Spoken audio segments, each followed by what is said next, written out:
আপনি কি জানেন ঢাকার এমন একটি উৎসব পালিত হয় যার ইতিহাস প্রায় 400 বছরেরও বেশি পুরনো? এমন একটি উৎসব যেখানে হাজার হাজার মানুষ ধর্ম বর্ণ নির্বিশেষে একসঙ্গে রাস্তায় নেমে আসে। সেই উৎসবের নাম রথযাত্রা। আজকের ভিডিওতে আমরা জানব ঢাকা রথযাত্রার ইতিহাস, কেন এই উৎসব পালিত হয় এবং কিভাবে এটি আজও পুরান ঢাকার অন্যতম বৃহৎ ধর্মীয় ও সাংস্কৃতিক অনুষ্ঠানে পরিণত হয়েছে। রথযাত্রা মূলত ভগবান জগন্নাথ, তার বড় ভাই বলরাম এবং তার বোন সুভদ্রাকে নিয়ে উদযাপিত একটি হিন্দু ধর্মীয় উৎসব। বাংলাদেশে, বিশেষ করে ঢাকায়, রথযাত্রার ইতিহাস বহু শতাব্দী পুরনো। ধারণা করা হয় মুঘল আমল থেকেই ঢাকায় এই উৎসব পালিত হয়ে আসছে। পুরান ঢাকার বিভিন্ন মন্দির, বিশেষ করে শাঁখারীবাজার ও স্বামীবাগ এলাকার মন্দিরগুলো এই ঐতিহ্যকে দীর্ঘদিন ধরে লালন করে আসছে। সময়ের পরিবর্তনের সঙ্গে সঙ্গে রথযাত্রা শুধু ধর্মীয় অনুষ্ঠানেই সীমাবদ্ধ থাকেনি, এটি এখন ঢাকার সাংস্কৃতিক ঐতিহ্যেরও একটি গুরুত্বপূর্ণ অংশ।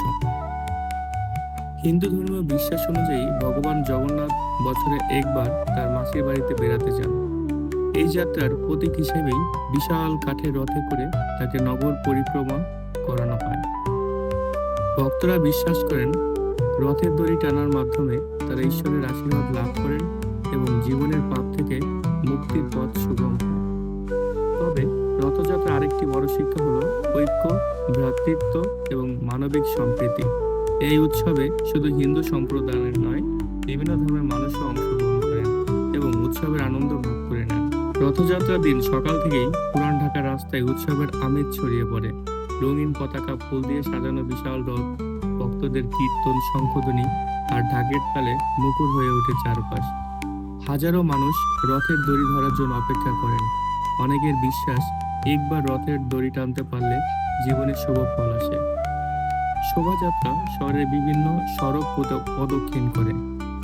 নিরাপত্তা নিশ্চিত করতে প্রশাসনের পক্ষ থেকেও বিশেষ ব্যবস্থা নেওয়া হয়। রথযাত্রার ঠিক 8 দিন পর অনুষ্ঠিত হয় উল্টো রথ, যেখানে ভগবান জগন্নাথকে আবার তার মূল মন্দিরে ফিরিয়ে আনা হয়। এই অনুষ্ঠানও সমান উৎসাহ ও উদ্দীপনার সঙ্গে পালিত হয়। রথযাত্রা শুধু একটি ধর্মীয় উৎসব নয়, এটি বাংলাদেশের বহু শতাব্দীর ঐতিহ্য, সংস্কৃতি এবং সম্প্রীতির প্রতীক, যেখানে হাজারো মানুষ একসঙ্গে আনন্দ ভাগাভাগি করেন। সেখানে ধর্মের পাশাপাশি মানবতার বার্তাও ছড়িয়ে পড়ে।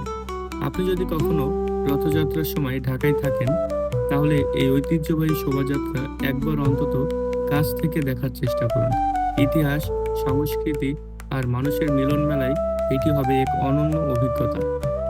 ভিডিওটি ভালো লাগলে অবশ্যই লাইক দিন, বন্ধুদের সঙ্গে শেয়ার করুন এবং বাংলাদেশের ইতিহাস, সংস্কৃতি, ঐতিহ্য নিয়ে আরও এমন ভিডিও পেতে আমাদের চ্যানেলটি সাবস্ক্রাইব করুন। ধন্যবাদ। আবার দেখা হবে পরবর্তী ভিডিওতে।